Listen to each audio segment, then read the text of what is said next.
Hello, slopers. This is Brian Johnson again with thestockmentor.com. I don't know if you guys know where I'm located. I'm actually in Rapid City, South Dakota, the beautiful Black Hills of Rapid City, South Dakota, where it is hotter than a popcorn fart today. We are very warm here in town, and I'm going to do a quick update for you on the markets itself. A couple of things I want you to be watching as we push forward. I doubt this will happen today, but you need to keep these on your charts for future reference. Just stumbled across them this morning, and as I was going through some things, and thought I'd hand them out to you guys. As a for instance, the very nice bull flag here forming on ATLS if the markets proceed upwards. That is a possibility for all of you bears out there. Hate to break it to you. There's always that chance that we can break upwards and not downwards. If that happens, I would definitely want you to keep your eye on this one. ATLS in a very nice bull flag. I really like it up and above the 50-day moving average. If you can get this thing to break up and above this little line here, I think you're in really good shape. This could run for a while. I know that Elliott wave is taboo here, I think, for the most part. But anyway, I'm going to do a video on that later, by the way, too, guys, on Elliott wave. Much to probably the chagrin of Tim, but I'm going to do one just to kind of give you a different perspective on it. I think it'll make sense to everybody. Point being, if I was going to call this anything, I would call this big run up like a wave 3. This looks like some sort of a bull flag wave 4. Potential wave 5 yet to come. That is if and only if we can get the markets up and over some of these higher levels we've been looking at. So far so good. We broke that 1300 level. We're going to look at that here in just a second as well. But point being, very nice bull flag here. Something back above here I think would make for a very nice trade. Could take a little while. You can see this doesn't move all that fast, so it could be another week or two before we finally see that break. Definitely something to watch. APL is another one I want you to watch. This one's in kind of a bull flag slash falling wedge, more of a falling wedge to me. And it's the same story, second verse here, above the 50-day moving average. This is another one to keep in your sights. Put this one on your watch list. See if you can't get that break. This is a really good, I think, going to be a pretty decent long as well. Same type of scenario as what we just saw. This looks like a big wave 3 of some sort, whatever. I ain't going to count it out because I'm not a professional EW guy. Anyway, and this looks like some sort of a wave 4 right here. So if we can get the markets to cooperate, I would not be interested in either one of these long if the markets crash. Okay? Not looking for those when the markets go down. But if the markets do continue up, this is what you want to watch up and over that 50-day moving average. Let's move to the current look of the SPX. We got that move higher today.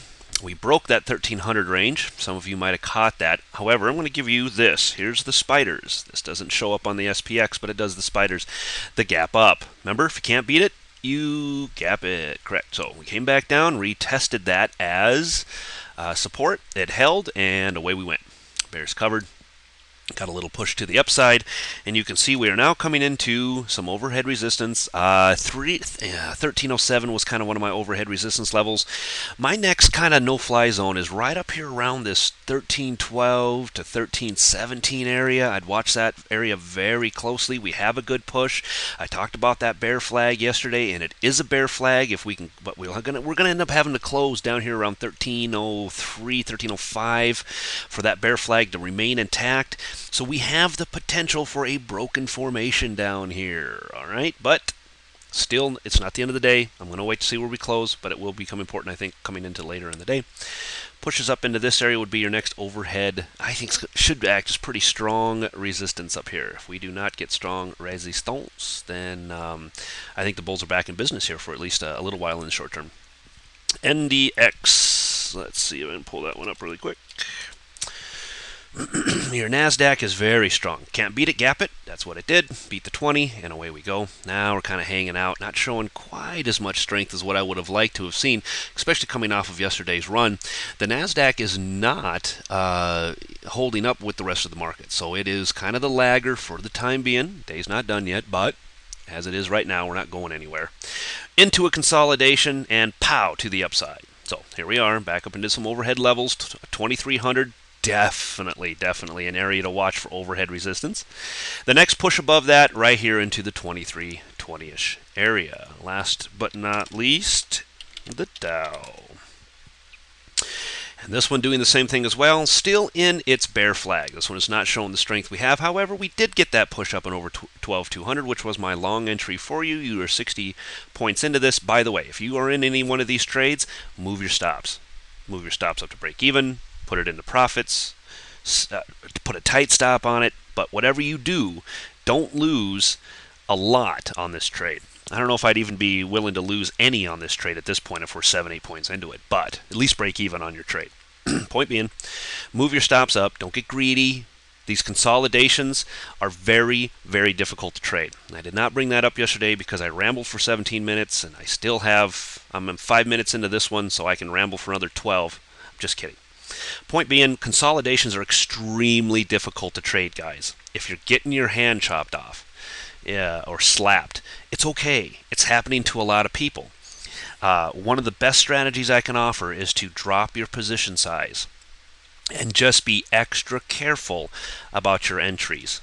Okay? Don't get greedy. Don't get impatient. Some people are like, "Oh, if I don't have money in the market, then how can I make money? I got to get into the market. I'm just going to go long here because I think that's the sentiment on the board. I'm going to go long." Well, that's a great way to blow your account up. Okay, learn how to read the charts, educate yourself so that you can make an educated decision for yourself. Use other people's advice as exactly that, just advice. And if you think, yeah, okay, that's a pretty strong argument, go with it. Otherwise, make sure you can do that for yourself. Drop your position sizes. Wait for those right entries. Easiest way to play consolidations without losing your butt. Consolidations are tough for everybody. I've been trading for 8-10 years now, and it's the same story on this end for me as well. Very difficult to trade in consolidations. Hell, when the markets are trending, anybody can throw a dart at a board and go long or go short and make money and think they're a champion. It's these times of consolidation that really pull out the real traders, and it's tricky. It's tricky for everyone. So if you're getting your hand slapped, don't be too frustrated by it. Like I said, just play smart.